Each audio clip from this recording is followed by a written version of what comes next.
What have the Romans ever done for us? We can see their influence everywhere, in the roads that we travel on, the laws that we follow, even the words that we speak.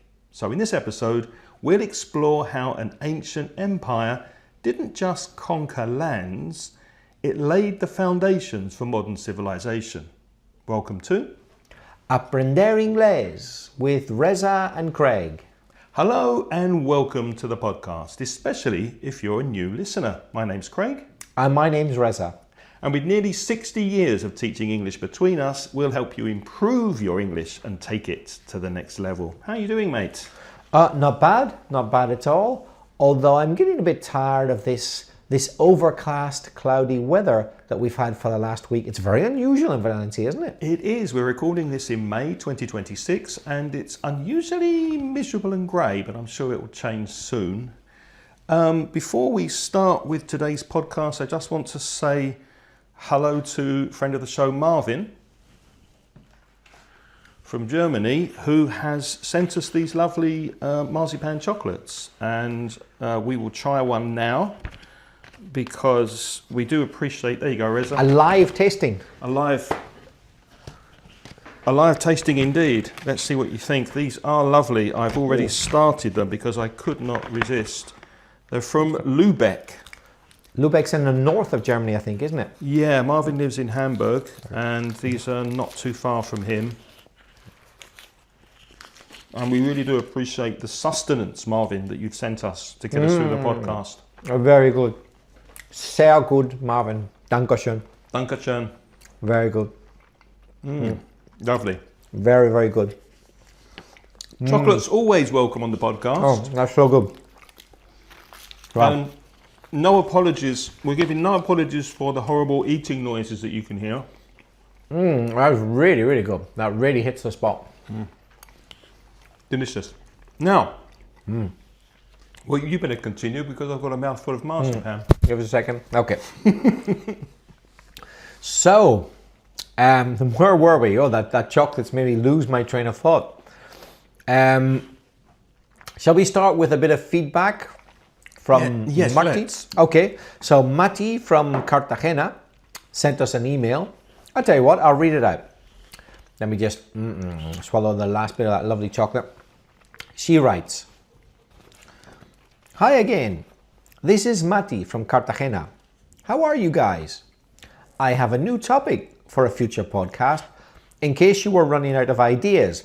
Thanks, Mati, you saved our bacon. Yeah, we were running out of ideas. You've saved our bacon. You know that I work as a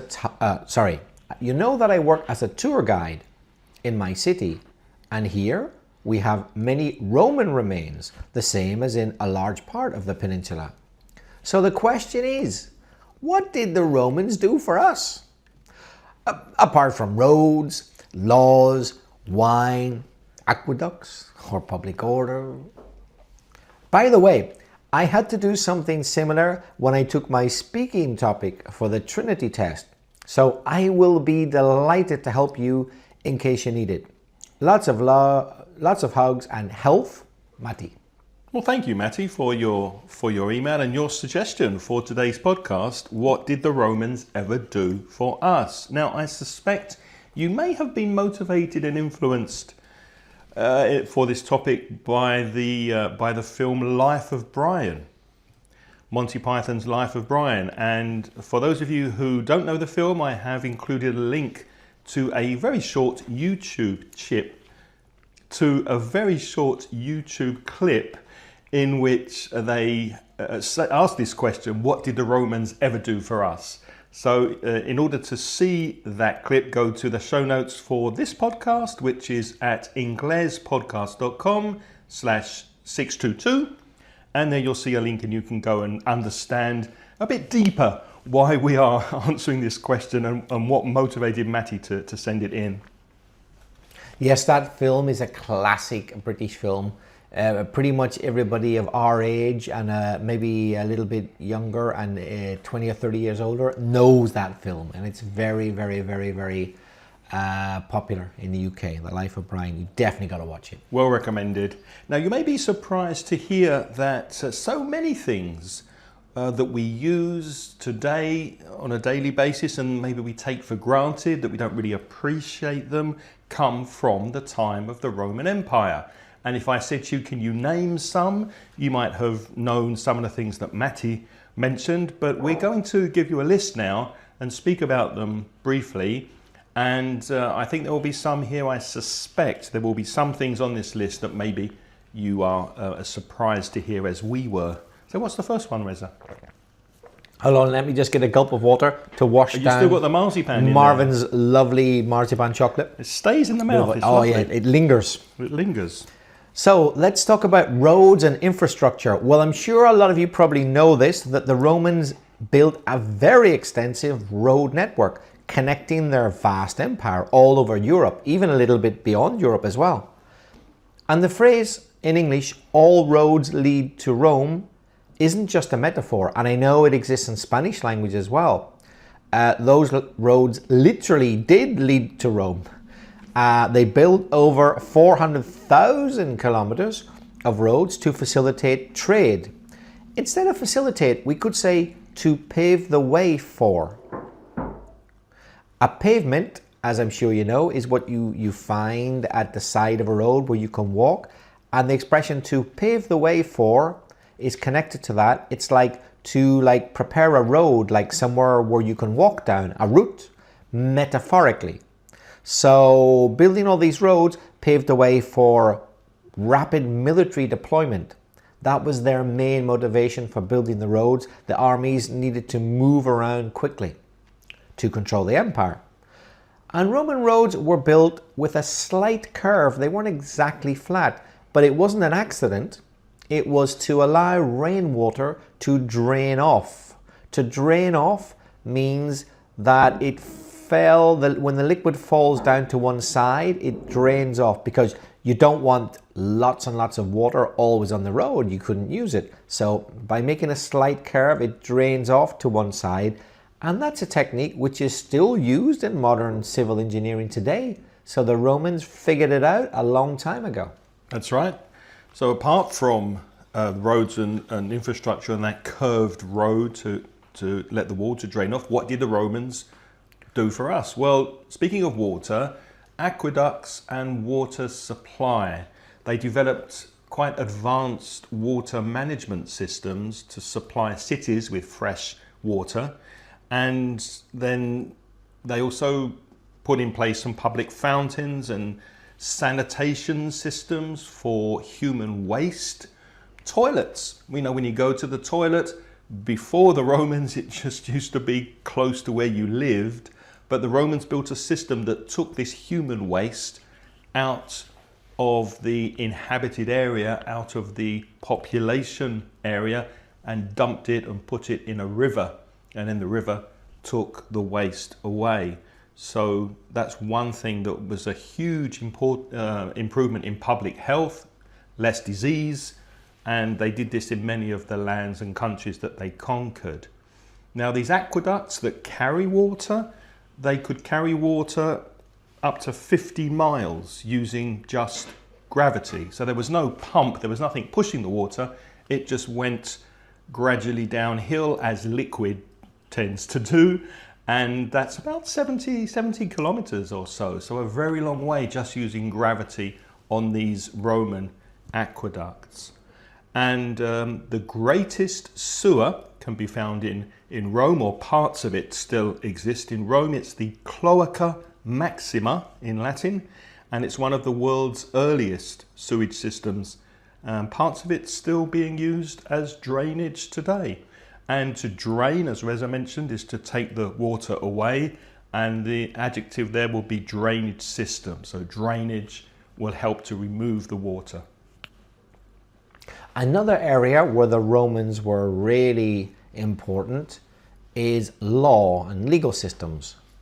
In fact, Roman law influenced many modern legal systems, and in fact it provided a legal framework. A framework's a set of rules for civil law, and a sound justice system, which laid the foundations for modern law. Sound here doesn't refer to noise. When I say something is a sound system, It means it's very well done, it's well thought out, it works, Solid. it's foolproof, it's solid, it's sound, it's nothing to do with noise, yeah? So they created a really sound justice system. In fact, the concept of innocent until proven guilty comes from Roman law. Before that, it wasn't the case. Before that, in other civilizations, when they accused you of something, if they thought you did it, well, then they said you were guilty, even though they hadn't proven it. But the Romans came up with the idea that you're innocent until proven guilty. And in fact, some of the legal terms that the Romans invented are still commonly used today in English-speaking countries. But I bet they are in other countries as well. I know a few are used in Spain, and I bet they're used all over the world, in fact. I'll give you a few examples that we still use in English today. We've got ipso facto, which means by that very fact. We've got habeas corpus, which is a legal order to oblige appearance before a judge. If you translated it, it would kind of mean to have the body. In other words, we must have your body. You must come to the court. Like a summons. Yeah, it's a summons, exactly. So we could use the word summons, and we do, but we also do use this expression. It was in the news not long ago. There was a controversy about people appearing before a Senate committee hearing, and there was habeas corpus. They had to appear, and they used the Latin expression. A priori, or a priori, some people say, means from what went before. And another interesting one, which is still used, is compos mentis, which means of sound mind. Now, why might you use that in a court? Well, let's say some person has gone and killed 25 people for no apparent reason. You might think they're crazy. Well, that's when the judge will determine if they are compos mentis, of sound mind. In other words, not crazy.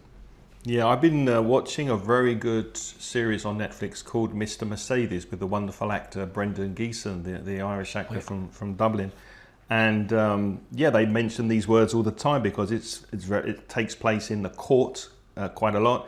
So habeas corpus, I heard, is the defendant compos mentis because he's a serial killer, but is he sane? Can he stand trial? So all of these expressions I've heard actually. Another thing that the Romans gave us, architecture and engineering. They revolutionized building techniques with their famous Roman arches and concrete and vaults. And vaults, V-A-U-L-T-S, I think that could mean vaulted ceilings because the Romans did have very high, open, vaulted ceilings, but perhaps also a vault underground. So if you keep your money and your valuables in a vault, it's a closed room that is in the basement or under the ground. So I'm not too sure what that refers to, but it could be both.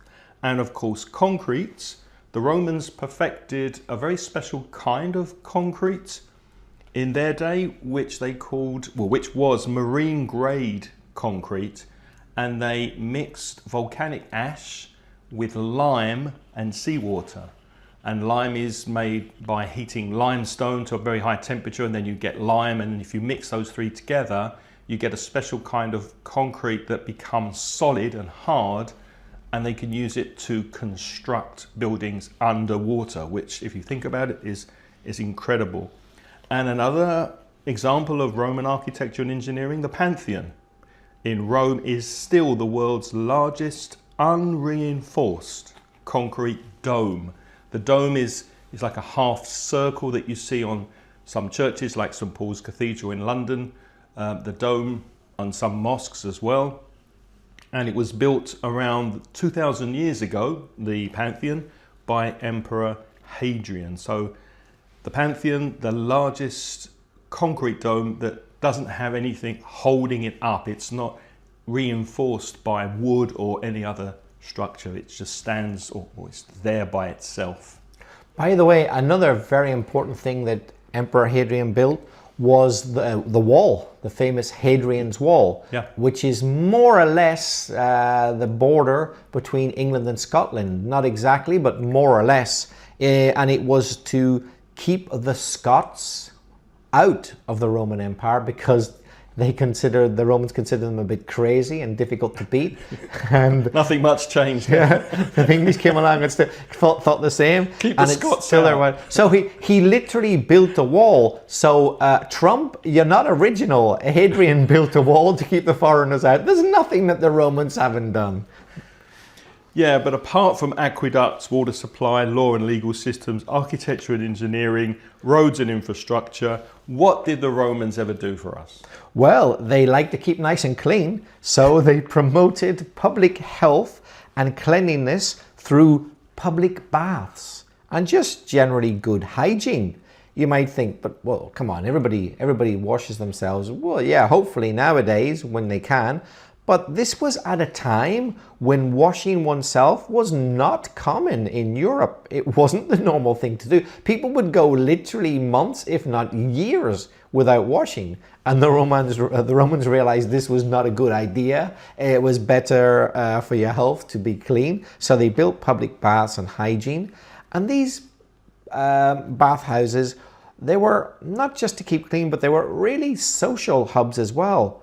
Kind of like, I guess, modern gyms or cafes. So, people go to the gym to work out, to do exercise, but they also go for a bit of gossip, and socialize and see each other.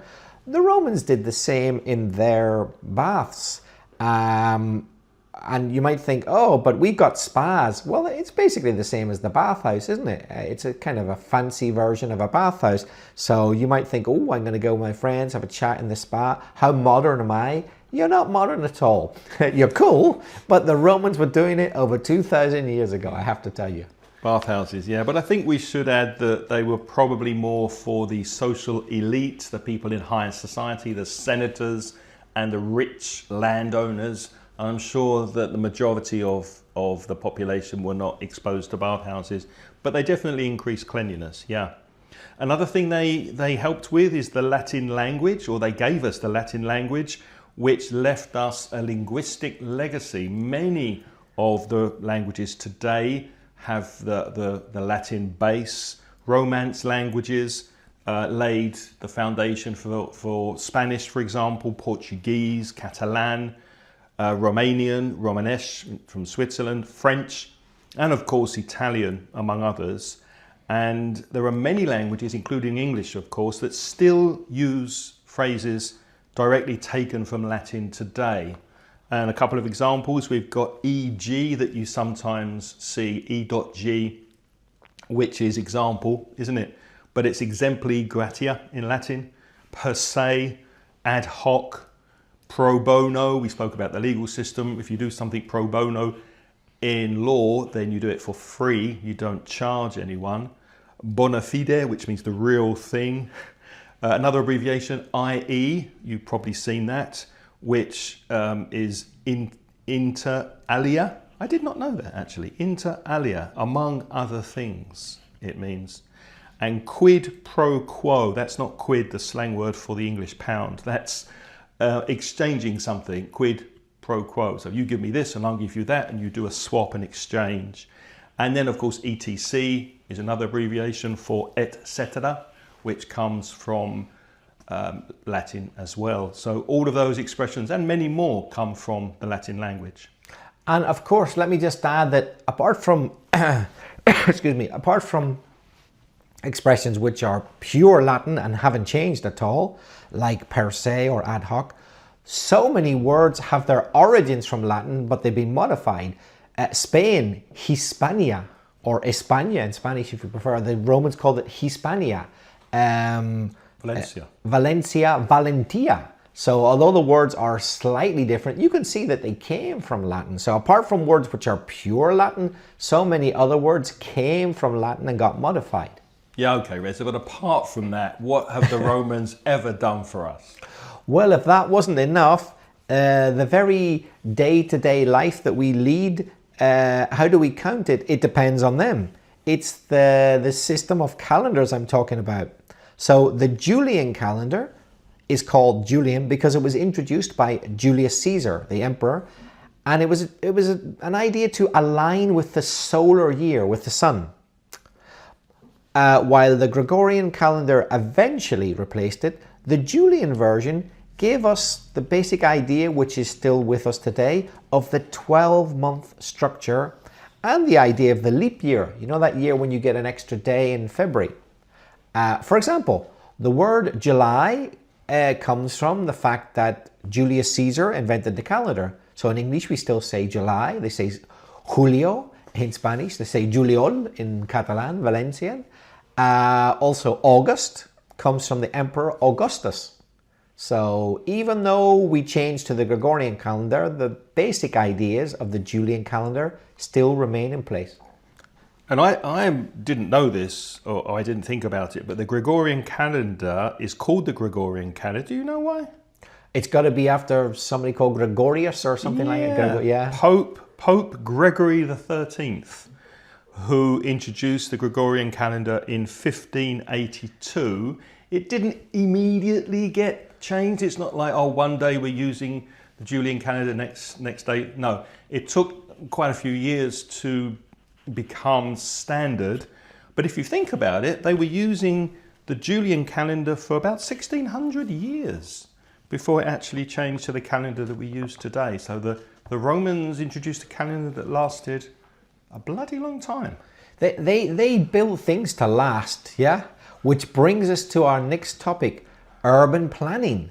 So Roman cities were carefully organized. That's why you can still see the remains today. They were built to last. So their urban planning was arranged in a grid system. I recently discovered when I went on a trip that in fact Valencia also used this grid system when the Romans designed it. And it included public spaces, what we might call parks today, for socializing and sports. And in fact, many modern urban planners today, they still follow the typical layout, that's the distribution of Roman style cities. Amazing.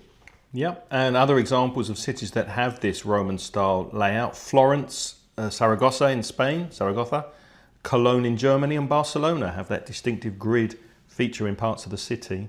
The postal system also from the Romans. They created a very efficient communication network. They had to. They were fighting away from a long distance away from Italy, from Rome, and they needed to communicate with the armies. They needed to send messages to the front line where they were fighting, and that needed to be quick across the Roman Empire. So they developed a very early postal system, which eventually developed into the not so great postal system that we have these days. To think that the postal system was better 2,000 years ago in Britain than today is a bit sad. Send my Christmas card on a horse, it will get there quicker. Another thing which we thought, or I thought, was basically invented by the British is the welfare state. Because shortly after the Second World War, the British came up with this idea of the welfare state. Turns out they weren't original at all. The Romans, in fact, had their own welfare state, which they called annona, A-N-N-O-N-A in Latin. So they were amongst the first, maybe not the very first civilization, but amongst the first to implement these social safety nets. So what's a safety net? Well, you know what a net is, right? You can catch a fish in a net. But a safety net isn't for catching fish, it's for catching you if you fall. Imagine you were an acrobat in a circus, performing some dangerous acrobatics. You could fall from a height and kill yourself. So below they have safety nets. So the welfare state is kind of metaphorical nets where if you fall, in other words, you lose your money, your house, you have a bad time, you've got bad health, you can't look after yourself, you fall into the safety net and that protects you so you don't die, literally. So the annona was a dole that ensured that the poorest citizens didn't starve. They gave them food. In fact, they combined that with entertainment and they called it bread and circuses, would be the translation. They called it panem et circenses, bread and circuses, which was the strategy of keeping the public happy with the food, bread, but also entertainment, circuses, to distract them from political issues. Craig, it hasn't changed that much really today, has it? No, instead of that, we've got Netflix and Burger King. So Yeah. they're Yeah. distracting us with things on TV and the internet and everything and TikTok and God knows what to distract us from being active politically. Makes a lot of sense. Divide and rule, is that the expression? Entertainment and amphitheatres. You've probably heard of the Colosseum. You may even have been to see it. The Romans developed large-scale public entertainment. They had these arenas everywhere. And in these arenas, they had gladiatorial contests, competitions with gladiators, and also plays, mass entertainment for loads of people, public spectacles. And the Colosseum in Rome could hold around 50,000 spectators. It's a very, very impressive thing to see if you're ever in Rome. Have you seen Gladiator 2, the movie? No, I've seen the first one, but I haven't seen the second one. It's worth watching just for Denzel Washington, one of my favourite actors, but it's not as good as the first, in my opinion. I won't spoil it for those who haven't seen it, but it's a good film. It's very watchable, but I still prefer the first one. But of course, in that film, you can see recreations of how Rome might have looked back in the day when the Colosseum was complete. Just to go off at a little angle here, though it's related to this, I must admit the Romans weren't perfect. I mean, as we're trying to explain, they did a hell of a lot of good things, which, survive to this day. But, tastes change. I'm not sure today how popular idea would be of first slavery and also getting no slaves to entertain you by fighting and being eaten by a lion. Not the coolest thing on earth. No, for modern although taste. some would argue that we do have slavery in some countries these days. Yeah, but the old lion-eating people has gone out of fashion. Well, there's fighting that you can see on YouTube, which is one of my favourite pastimes to watch UFC combat. So yeah, but it's changed a lot. We don't get eaten by lions anymore. So apart from all of this, Reza, what else have the Romans done for us? Well, they didn't quite get round to inventing newspapers. Well, not per se. See what I did there? Ah, very clever. Per Not se. Per se. Not exactly. Not exactly. Not per se. But they did invent the precursor to newspapers, a thing which they called acta diurna, which means daily events. So long before the printing press, which prints things obviously on paper, long before that was invented, so the Romans didn't have paper, they did have the acta diurna, and these were carved stone or sometimes metal slabs.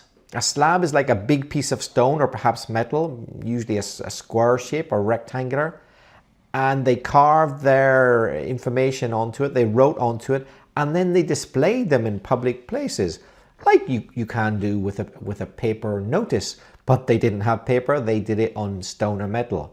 But you can see it's the same kind of idea. They put news there. So this acta diurna was the precursor to newspapers. Yeah, there you go.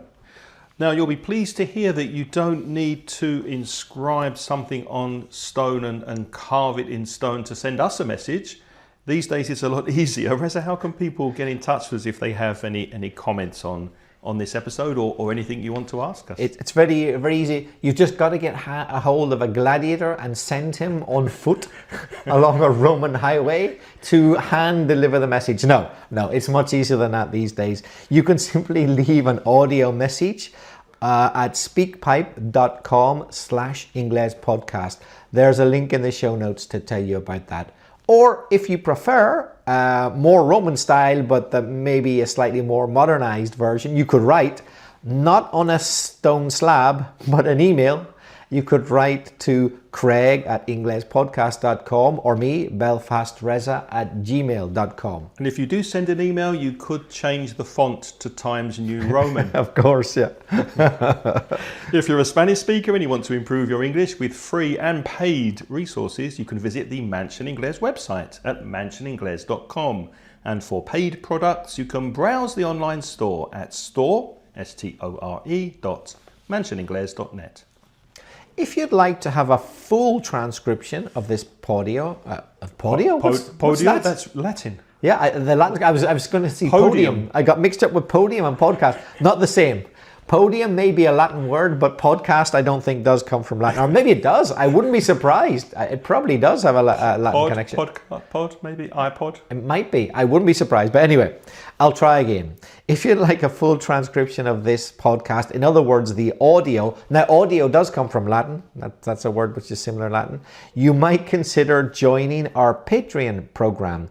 So if you become a Patreon member, you'll receive the full audio transcription by email every week so that you can read every single word, not just these show notes that are in my hand right now, but every single word that we say, and you'll get a monthly invitation as well to join Craig for an informal chat on Zoom to practice your speaking. There's a link in the show notes if you're interested in making a small donation. It's to patreon.com/inglespodcast. And unfortunately, we can't mention everybody who is supporting us on Patreon, but we would like to say hello and thank you to our new Patreon supporters who have joined this month. And they are Pablo Albert, Juan Antonio Gonzalez Marquez, and Ole. Thank you very much to you for supporting us. And what's next week, Reza? Next week, we're going to talk about how to rent a car in English. Key phrases for your next trip. So that you can drive on these Roman roads safely and understanding everything that the car rental company will talk to you about in English. If you enjoyed this podcast, please tell your friends so that more people can listen. And until next time, have a wonderful week ahead. It's goodbye from me. And it's bye-bye from me. The music in this podcast is by Pitts. The track is called See You Later.